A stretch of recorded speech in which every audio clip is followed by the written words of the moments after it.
I would wish you Happy New Year, but I'm worried I might jinx it further because it's been a pretty worrying start to 2026, to say the least.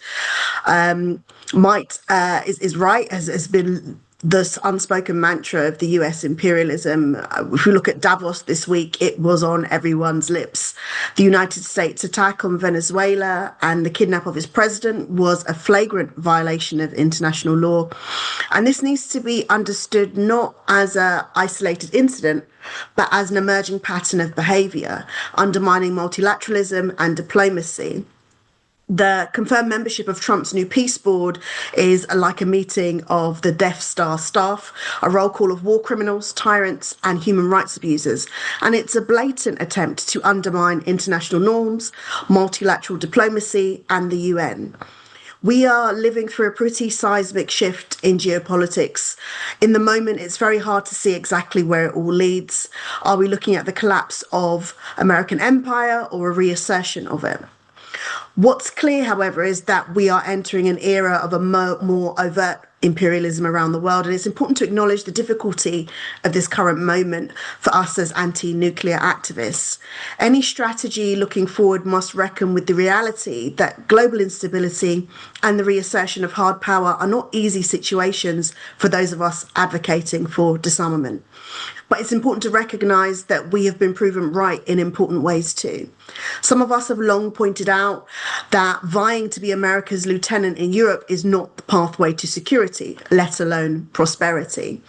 In a world rushing to arms, there is an understandable fear of what might happen to those of us who are left out or left behind. And I'm reminded of a comment by the neoliberal economist Milton Friedman, who said that when a crisis occurs, the actions that are taken depend on the ideas that are lying around. And what's going on here is the unspoken logic of competition that underlies neoliberal capitalism, and that's kill or be killed. It's an emergency kind of logic that seeks to suspend all critical thought on an issue. Laying down our weapons, in some's view, would be suicide. And I think there's a danger in becoming benumbed to all of this, succumbing to that emergency logic, because the reality of the situation is very different. You often hear politicians refer to Trident as our independent nuclear deterrent. It's neither of those things, as you well know. It doesn't shoot down an incoming nuke, and it's structurally dependent on the US. The delivery missiles are leased from the US, and it's hard to substantiate rumours of a kill switch, but you don't have to be a genius to consider that it might be a genuine possibility. Wouldn't you do that in the US's situation? This fallacy will become increasingly clear with America First Republicans in the White House, whether it's Trump, Vance, or whatever right-wing lunatic the GOP faithfully hurl into the White House next. And did you see how right-wing Twitter reacted to Trump's pledge to annex Greenland? A substrate of right-wing Twitter and at least one Daily Mail hack were going into spasms of ecstasy and calling for him to do the same to the UK. And it annoys me how poor the right's grasp of the history of the so-called special relationship actually is. You don't have to look back to the American Revolutionary War to see things can change very easily. Look no further than the history of the USA's initial attitude towards the UK's acquisition of nuclear capabilities.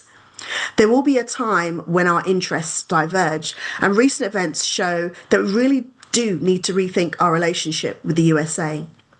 Fortunately, Twitter is not real life, and more people can see the reality that is a very one-sided relationship and not in the way Donald Trump thinks it is. I wish more journalists would pose the serious question too, of whether holding US nuclear weapons on UK soil as we do now actually makes us safer. To my mind, it's always been this base of an excellent target for a preemptive strike.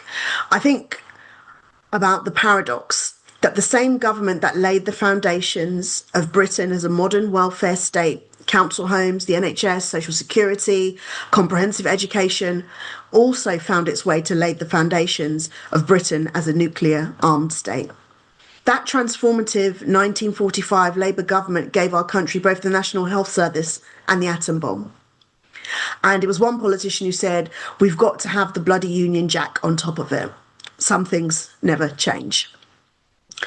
In the recent past, Western politicians talked of nuclear weapons in defensive terms, particularly in the context of the prospect of Russian aggression.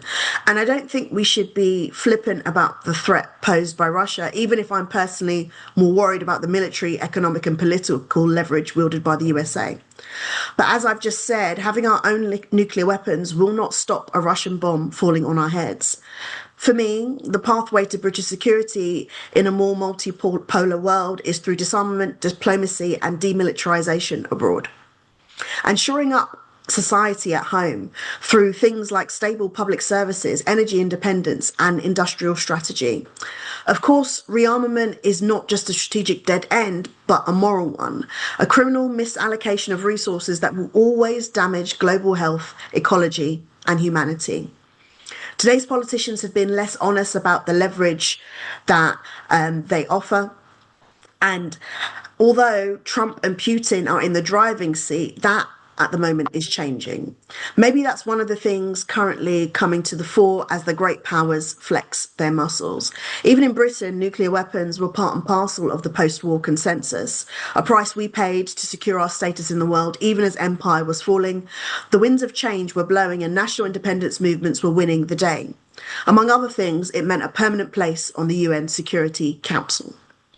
In the current climate of renewed fear about rearmament and the imminent use of nuclear weapons, it's harder to envisage the slow violence inflicted by their mere existence. But Black activists have long sought to raise awareness of the direct link between those who possess nuclear weapons and those who colonised Africa and Asia. You only have to look to the history of their use, testing, and possession to see this. The entire history of nuclear weapons is a history of asymmetric power, double standards, and inequality.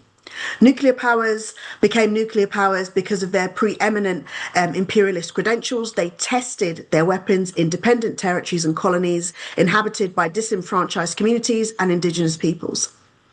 Britain on the inhabitants of Maralinga, Kiribati, and the Montebello Islands, the US on the Marshall Islands, New Mexico and Nevada, France on Algeria and French Polynesia, Russia on Kazakhstan, and China too. These areas were designed as sacrifice zones by politicians in the imperial core, viewed as terra nullius. The people living here suffered devastating humanitarian health consequences as a result.